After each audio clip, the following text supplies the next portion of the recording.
ಎಲ್ಲಾ ಕಡೆ ಈಗ ಆತಂಕ ಆಗ್ತಾ ಇರೋದು ಮಹಾರಾಷ್ಟ್ರದಿಂದ ಬಂದಂತವರಲ್ಲಿ ಸೋಂಕು ಜಾಸ್ತಿ ಆಗ್ತಾ ಇದೆ ಅನ್ನುವಂಥದ್ದು. ಹಾಗೆಯೇ ನಿನ್ನೆ ಪತ್ತೆಯಾಗಿದ್ದು ಬರೋಬ್ಬರಿ 388 ಪ್ರಕರಣ. ಎಲ್ಲಿ ಅಂದ್ರೆ ಉಡುಪಿಯಲ್ಲಿ. ಈಗಾಗಲೇ ಎಲ್ರಿಗೂ ಕೂಡ ಇದೊಂದು ಆತಂಕಕ್ಕೆ ಕಾರಣ ಆಗಿದೆ. 388 ಪ್ರಕರಣಗಳಲ್ಲಿ 150 ಪ್ರಕರಣ ಉಡುಪಿಯಲ್ಲೇ ದಾಖಲಾಗಿತ್ತು. 388 ಪ್ರಕರಣಗಳಲ್ಲಿ. ಸೊ 388 ಪ್ರಕರಣಗಳಲ್ಲಿ 360ಕ್ಕೆ ಮುಂಬೈನ ಲಿಂಕ್ ಅನ್ನ ನಾವು ನೋಡಬಹುದು. ಉಡುಪಿಯಲ್ಲೇ ನಿನ್ನೆ 150 ಪ್ರಕರಣಗಳು ದಾಖಲಾಗಿತ್ತು. ಹಾಗೇನೆ ಉಡುಪಿಯ 150 ಕೇಸ್ಗಳಿಗೂ ಮಹಾ ಲಿಂಕ್ ಇದೆ. ಕಲಬುರಗಿಯ 100 ಕೇಸ್ಗಳಿಗೂ ಕೂಡ ಮಹಾ ಸೋಂಕುವೆ ಲಿಂಕ್ ಇರುವಂತದ್ದು. ಬೆಳಗಾವಿಯ 51 ಕೇಸ್ಗಳ ಪೈಕಿ ನಿನ್ನೆ ಬಂದಂತಹದ್ರಲ್ಲಿ 48 ಕೇಸ್ಗಳಿಗೆ ಮುಂಬೈನ ಸಂಪರ್ಕವೇ ಇರುವಂತದ್ದು. ಹಾಗಾಗಿ ಈಗ ಎಲ್ಲಾ ಕಡೆ ಆತಂಕ ಕಾರಣ ಆಗ್ತಾ ಇರೋದು. ಬೇರೆ ಬೇರೆ ಜಿಲ್ಲೆಗಳಲ್ಲೂ ಕೂಡ ಸೋಂಕಿನ ಸಂಖ್ಯೆ ಜಾಸ್ತಿ ಆಗ್ತಾ ಇರೋದಕ್ಕೆ ಈಗ ಕಾರಣವೇ ಮಹಾರಾಷ್ಟ್ರದಿಂದ ಬಂದಂತವರ ಈ ಒಂದು ಪ್ರಕರಣಗಳು ಅಂತ ಹೇಳಿ. ಸೊ ಇದು ಈಗ ಎಲ್ಲಾ ಜಿಲ್ಲೆಗಳಲ್ಲೂ ಆತಂಕ ಕಾರಣ ಆಗಿದೆ. ಉಡುಪಿಯಲ್ಲಿ ನಿನ್ನೆ ಒಂದೇ ದಿನ 150 ಪ್ರಕರಣಗಳು ದಾಖಲಾಗಿದ್ವು.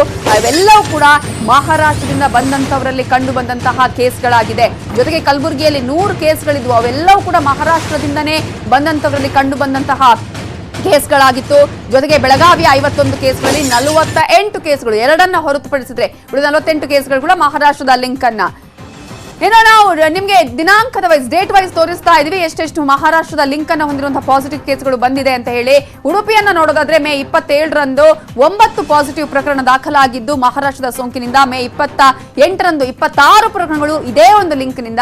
ಮೇ 29ರಂದು 15 ಲಿಂಕ್ಗಳು ಇದೇ ಮಹಾರಾಷ್ಟ್ರದ ಲಿಂಕ್ ನಿಂದಾಗಿ ಇರುವಂತಹ ಒಂದು ಪ್ರಕರಣಗಳಾಗಿದ್ವು. ಮೇ 30ರಂದು 13 ಪ್ರಕರಣಗಳು ಕೂಡ ಈ ಮಹಾರಾಷ್ಟ್ರದ ಲಿಂಕ್ ಅನ್ನೇ ಹೊಂದಿರುವಂತದ್ದನ್ನ ನಾವು ಗಮನಿಸಬಹುದು. ಇನ್ನು ಮೇ 31ರಂದು ನಾವು ಗಮನಿಸೋದಿದ್ರೆ 9 ಪ್ರಕರಣಗಳು ಮಹಾರಾಷ್ಟ್ರದ ಲಿಂಕ್ ಅನ್ನು ಹೊಂದಿರುವಂತದ್ದು. ಜೂನ್ 1ರಂದು 61 ಪ್ರಕರಣ ಆದ್ರೆ ಜೂನ್ 2ರಂದು ಅಂದ್ರೆ ನಿನ್ನೆ 150 ಪ್ರಕರಣಗಳಲ್ಲಿ 147 ಪ್ರಕರಣಗಳು ಮಹಾರಾಷ್ಟ್ರದ ಲಿಂಕ್ ಅನ್ನೇ ಹೊಂದಿರುವುದನ್ನು ನಾವು ಗಮನಿಸಬಹುದು. ಈ ಮೂಲಕ ಈಗ ಮಹಾ ಸೋಂಕು ಯಾವ ರೀತಿಯಾಗಿ ಎಲ್ಲಾ ಕಡೆ ಹಬ್ತಾ ಇದೆ ಅನ್ನೋದನ್ನ ನಾವು ಗಮನಿಸ್ತಾ ಇದ್ದೀವಿ. ಮೇ 27, 28, ಮೇ 29 ಹಾಗೆಯೇ 30, 31, 1, 2ರಲ್ಲಿ ಮಹಾರಾಷ್ಟ್ರದ ಲಿಂಕ್ ಅನ್ನು ಹೊಂದಿರುವಂತಹ ಸಂಖ್ಯೆಯ ಪ್ರಕರಣವನ್ನ ನೀವು ಗಮನಿಸಬಹುದು. ಉಡುಪಿಗೆ ಸಂಬಂಧಪಟ್ಟಂತೆ ಜೂನ್ 1ರಂದು 61 ಆದ್ರೆ ಜೂನ್ 2ರಂದು 147 ಪ್ರಕರಣಗಳು ಮಹಾರಾಷ್ಟ್ರದ ಲಿಂಕ್ ಅನ್ನೇ ಹೊಂದಿರೋದನ್ನ ನಾವಿಲ್ಲಿ ಗಮನಿಸಬಹುದು. ಹಾಗಾಗಿ ಇದುವೇ ಇಡೀ ಒಂದು ರಾಜ್ಯಕ್ಕೆ ಆತಂಕಕ್ಕೆ ಕಾರಣ ಆಗುವುದು. ಯಾಕಂದ್ರೆ ಸಾಕಷ್ಟು ವ್ಯವಸ್ಥೆಗಳನ್ನ ಮಾಡ್ಕೊಳ್ಬೇಕಾಗತ್ತೆ. ಎಲ್ಲಾ ವ್ಯವಸ್ಥೆಗಳನ್ನ ನೋಡ್ಕೊಳ್ಬೇಕಾದಂತಹ ಜಿಲ್ಲಾಡಳಿತದ ಮೇಲೆ ಹೊಣೆ ಕೂಡ ಇರುತ್ತೆ. ಹಾಗಾಗಿ ಉಡುಪಿಯಲ್ಲಿ ಕೂಡ ನಿನ್ನೆ ಒಂದಷ್ಟು ಆತಂಕ ಇತ್ತು. ಯಾವುದೇ ಕಾರಣಕ್ಕೂ ಕೂಡ ಇಂತಹ ಪ್ರಕರಣಗಳು ಜಾಸ್ತಿ ಆದ್ರೆ ಯಾವ ರೀತಿಯಾದ ವ್ಯವಸ್ಥೆ ಮಾಡಬೇಕಾಗತ್ತೆ ಅನ್ನುವಂಥದ್ದನ್ನ ಒಟ್ಟಾರೆ ಈಗ ಉಡುಪಿಗೂ ಕೂಡ ಮಹಾ ಸೋಂಕು ತಗುಲಿರೋದನ್ನ ನಾವು ಗಮನಿಸಬಹುದು. ಅದೇ ರೀತಿಯಾಗಿ ಕಲಬುರಗಿ ಆಗಿರಬಹುದು ಅಥವಾ ಬೆಳಗಾವಿ ಆಗಿರಬಹುದು, ಬೇರೆ ಬೇರೆ ಜಿಲ್ಲೆಗಳಲ್ಲೂ ಕೂಡ ಇದೇ ರೀತಿಯಾದಂತಹ ಮಹಾರಾಷ್ಟ್ರದ ಸೋಂಕು ಒಂದು ಜಿಲ್ಲೆಗೆ ಕಂಟಕ ಆಗ್ತಾ ಇರೋದನ್ನ ನಾವು ನೋಡ್ತಾ ಇದ್ದೀವಿ. ಏನೋ ಮತ್ತೊಂದು ಕಡೆ ನಾವು ನೋಡ್ತಾ ಇರೋದಾದ್ರೆ ಈಗಾಗಲೇ ಮೇ 26, ಮೇ 27 ದಿನಾಂಕದ ವೈಸ್ ನಾವು ನೋಡ್ತಾ ಇರೋದಾದ್ರೆ ಸಾಕಷ್ಟು ಪ್ರಕರಣಗಳು ಕೂಡ ದಾಖಲಾಗ್ತಾ ಇದೆ ಬೇರೆ ಬೇರೆ ಜಿಲ್ಲೆಗಳಲ್ಲಿ. ಈಗ ನೀವು ನೋಡ್ತಾ ಇರುವಂತಹದ್ದು ಕಲಬುರಗಿಯಲ್ಲೂ ಕೂಡ ನಾವು ಗಮನಿಸಬಹುದು, ಹಾಗೆಯೇ ಬೆಳಗಾವಿಯಲ್ಲೂ ಕೂಡ ಗಮನಿಸಬಹುದು. ಯಾವ ರೀತಿಯಾಗಿ ಯಾದಗಿರಿ, ರಾಯಚೂರಲ್ಲಿ ಎಲ್ಲಾ ಕಡೆಯಲ್ಲೂ ಕೂಡ ಹೇಗೆ ಈ ಒಂದು ಮಹಾರಾಷ್ಟ್ರದ ಲಿಂಕ್ ಪಾಸಿಟಿವ್ ಪ್ರಕರಣಗಳು ಜಾಸ್ತಿ ಆಗೋದಕ್ಕೆ ಕಾರಣ ಆಗಿದೆ ಅನ್ನೋದನ್ನ ನಾವು ಗಮನಿಸಬಹುದು. ಇನ್ನು ಮಹಾಸೋಂಕು ಯಾವ ರೀತಿಯಾಗಿದೆ ಅನ್ನೋದನ್ನು ನೀವು ನೋಡಬಹುದು. ಮೇ 26ರಂದು 47 ಪ್ರಕರಣಗಳಲ್ಲಿ ಮಹಾರಾಷ್ಟ್ರದ ಲಿಂಕ್ ಆದ್ರೆ ಮೇ 27ರಲ್ಲಿ 115 ಪ್ರಕರಣಗಳು, ಮೇ 28ರಂದು 84 ಪ್ರಕರಣಗಳು ಕೂಡ ದಾಖಲಾಗಿದ್ವು. ಹಾಗೆ ಮೇ 29ರಂದು 215 ಪ್ರಕರಣ ಇದೇ ಮಹಾರಾಷ್ಟ್ರದ ಲಿಂಕ್, ಮೇ 30ರಂದು 83 ಪ್ರಕರಣಗಳು, ಮೇ 31ರಂದು 252 ಪ್ರಕರಣ, ಜೂನ್ 1ರಂದು 114 ಪ್ರಕರಣಗಳಲ್ಲಿ ಮಹಾರಾಷ್ಟ್ರದ ಲಿಂಕ್ ಇರೋದನ್ನ ನಾವು ನೋಡಬಹುದು.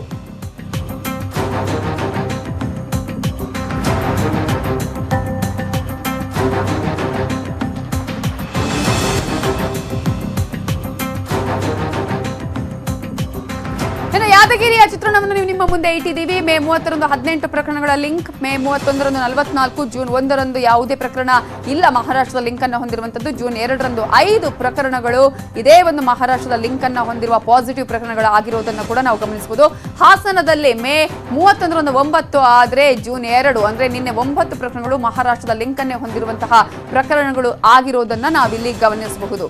ಹಾಸನದ ಚಿತ್ರಣವನ್ನು ನಿಮ್ಮ ಮುಂದೆ ಇಟ್ಟಿದ್ದೀವಿ. ಮೇ 30 ಮತ್ತು ಜೂನ್ 1ರಂದು ಯಾವುದೇ ಯಾವುದೇ ರೀತಿಯ ಪ್ರಕರಣಗಳು ದಾಖಲಾಗಿಲ್ಲ ಮಹಾರಾಷ್ಟ್ರದ ಲಿಂಕ್ಗೆ ಸಂಬಂಧಪಟ್ಟ ಹಾಗೆ. ಆದರೆ ಮೇ 31 ಮತ್ತು ಜೂನ್ 2ರಂದು 9 ಪ್ರಕರಣಗಳು ದಾಖಲಾಗಿರುವುದನ್ನ ನಾವಿಲ್ಲಿ ಮೆನ್ಷನ್ ಮಾಡ್ತಾ ಇದ್ದೀವಿ. ಇನ್ನು ಬೀದರ್ನಲ್ಲಿ ನೋಡೋದಾದ್ರೆ ಮೇ 30ರಂದು 9 ಪ್ರಕರಣ, ಮೇ 31ರಂದು 29 ಪ್ರಕರಣ, ಜೂನ್ 1ರಂದು ಯಾವುದೇ ಪ್ರಕರಣ ಇಲ್ಲ, ಜೂನ್ 2ರಂದು 10 ಪ್ರಕರಣಗಳು ಇದೇ ಒಂದು ಮಹಾರಾಷ್ಟ್ರದ ಸಂಪರ್ಕದಿಂದ ಅಥವಾ ಅಲ್ಲಿಂದ ಬಂದವರಲ್ಲಿ ಕಾಣಿಸಿಕೊಂಡಂತಹ ಪ್ರಕರಣಗಳು ಆಗಿರೋದನ್ನ ನೋಡ್ತಾ ಇದ್ದೀವಿ. ಬೀದರಲ್ಲಿ ಮೇ 29 ಯಾವುದೇ ಪ್ರಕರಣ ಇಲ್ಲ, ಮೇ 39, ಮೇ 31ರಂದು 29 ಪ್ರಕರಣ, ಜೂನ್ 1ರಂದು ಯಾವುದೇ ಪ್ರಕರಣ ದಾಖಲಾಗಿಲ್ಲ. ಅಂದ್ರೆ ಮಹಾರಾಷ್ಟ್ರದ ಲಿಂಕ್ ಅನ್ನು ಹೊಂದಿರುವಂತಹ ಯಾವುದೇ ಪ್ರಕರಣ ಜೂನ್ 1ರಂದು ದಾಖಲಾಗದೇ ಇರೋದನ್ನ ನಾವು ಗಮನಿಸಬಹುದು. ಆದ್ರೆ ಮೇ 30 ಮತ್ತು ಮೇ 31ರಂದು 9 ಮತ್ತು 29 ಪ್ರಕರಣಗಳು ಇದೇ ಮಹಾರಾಷ್ಟ್ರದ ಲಿಂಕ್ ಅನ್ನು ಹೊಂದಿರುವಂತಹ ಪ್ರಕರಣಗಳು ಇರೋದನ್ನ ನಾವು ನೋಡ್ತಾ ಇದ್ದೀವಿ.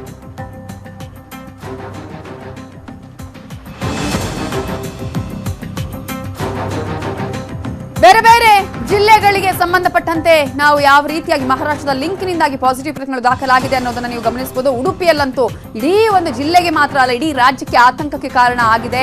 ಮಹಾ ಸ್ಫೋಟ ಆಗಿದೆ, ಅಲ್ಲಿ ಮಹಾ ಸೋಂಕಿನ ಸ್ಫೋಟವನ್ನು ನಾವು ಗಮನಿಸಬಹುದು.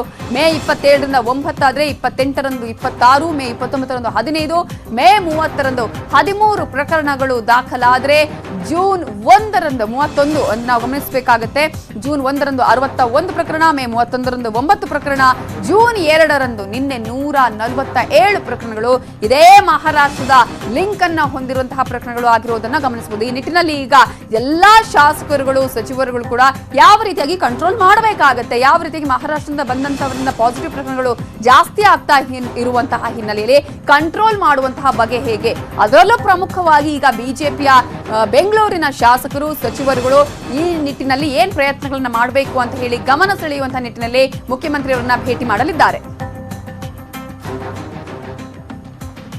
ಇನ್ನು ಯಾವ ರೀತಿಯಾಗಿ ಕಲಬುರಗಿಗೆ ಮಹಾಕಂಟಕ ಆಗಿದೆ ಅನ್ನೋದ್ರ ಬಗ್ಗೆ ಡೀಟೇಲ್ಸ್ ಕೊಡೋದಕ್ಕೆ ನಮ್ಮ ರಿಪೋರ್ಟರ್ ಶಿವರಾಮ್ ಅಸುಂಡಿ ಈಗ ಫೋನ್ ಸಂಪರ್ಕದಲ್ಲಿದ್ದಾರೆ. ಶಿವರಾಮ್ ಅಸುಂಡಿ, ಒಂದ್ ಕಡೆ ಈಗ ಕಲಬುರಗಿಯ ನಿನ್ನೆಯ 100 ಪ್ರಕರಣಗಳನ್ನ ಗಮನಿಸಿದ್ರೆ 100 ಪ್ರಕರಣಗಳು ಕೂಡ ಮಹಾರಾಷ್ಟ್ರದ ಲಿಂಕ್ ಅನ್ನೇ ಹೊಂದಿರುವಂತದ್ದು. ಇಡೀ ಒಂದು ಜಿಲ್ಲೆಗೆ ಆತಂಕಕ್ಕೆ ಇದು ಕಾರಣ ಆಗಿದೆ. ಯಾವ ರೀತಿಯಾಗಿ ಈಗ ಇಂತಹ ಪ್ರಕರಣಗಳಿಂದ ಜಿಲ್ಲಾಡಳಿತಕ್ಕೂ ಕೂಡ ಕಷ್ಟ ಸಾಧ್ಯ ಆಗ್ತಾ ಇದೆ. ಎಲ್ಲವನ್ನ ಕಂಟ್ರೋಲ್ ಮಾಡುವಂತ ನಿಟ್ಟಿನಲ್ಲಿ, ವ್ಯವಸ್ಥೆಗಳನ್ನ ಮಾಡುವಂತ ನಿಟ್ಟಿನಲ್ಲಿ ಏನೆಲ್ಲ ಪ್ರಯತ್ನಗಳು ಆಗ್ತಾ ಇದೆ ಶಿವರಾಮ್ ಅಸುಂಡಿ, ಜನ ಯಾವ ರೀತಿಯಾಗಿ ಆತಂಕಕ್ಕೆ ಒಳಗಾಗಿದ್ದಾರೆ?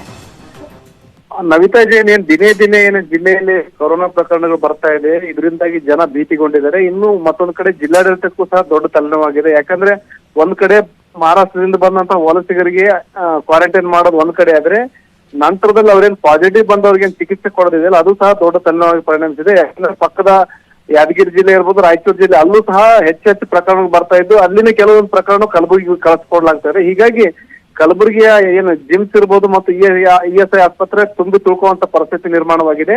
ಈ ನಿಟ್ಟಿನಲ್ಲಿ ಎಲ್ಲ ಸಹ ಸಾಕಷ್ಟು ಜಿಲ್ಲಾಡಳಿತ ಮುನ್ನೆಚ್ಚರಿಕೆ ಕ್ರಮಗಳು ಕೈಗೊಂಡಿದೆ. ಇದ್ರ ಜೊತೆಗೆ ಮತ್ತೇನಂದ್ರೆ, ಈಗ ಮುಂಬೈಯಿಂದ ಬರ್ತಾ ಇರುವಂತಹ ಟ್ರೈನ್ಗಳು ಸಹ ಈಗ ಮತ್ತೆ ವಲಸಿಗರು ಬರ್ತಾ ಇದ್ದಾರೆ. ಈಗ 2 ದಿನಗಳಲ್ಲಿ 200ಕ್ಕೂ ಹೆಚ್ಚು ಜನ ಬಂದಿದ್ದಾರೆ ಮತ್ತು ಬರ್ತಾ ಇದ್ದಾರೆ. ಮತ್ತು ಈಗಾಗಲೇ ಏನಂದ್ರೆ ಜಿಲ್ಲೆಯಲ್ಲಿ 4787 ಬರಬೇಕಾಗಿದೆ. ಇವತ್ತು ಸಹ ಮತ್ತಷ್ಟು ಸೋಂಕು ದೃಢಪಡುವಂತ ಸಾಧ್ಯತೆಗಳಿದ್ದಾವೆ. ಹೀಗಾಗಿ ಒಟ್ಟಾರೆ ದಿನೇ ದಿನೇ ಏನು ಸೋಂಕಿತರ ಸಂಖ್ಯೆ ವ್ಯಾಪಕ ಆಗ್ತಾ ಇದೆ. ಈಗಾಗಲೇ 405 ಸೋಂಕಿತರ ಸಂಖ್ಯೆ 405ಕ್ಕೆ ಏರಿದೆ. ಮತ್ತಷ್ಟು ಏರಿಕೆ ಆಗುವಂತ ಎಲ್ಲ ಲಕ್ಷಣಗಳು ಕಾಣಿಸ್ತಾ ಇದಾವೆ. ಇದು ಒಂದ್ ರೀತಿಯಲ್ಲಿ ಜನರಿಗೆ ಒಂದು ಮಹಾಕಂಟಕದಿಂದಾಗಿ ಜನ ತತ್ತರಿಸುವಂತಾಗಿದೆ. Thank you Shivaram Asundi ಡೀಟೇಲ್ಸ್ಗೆ.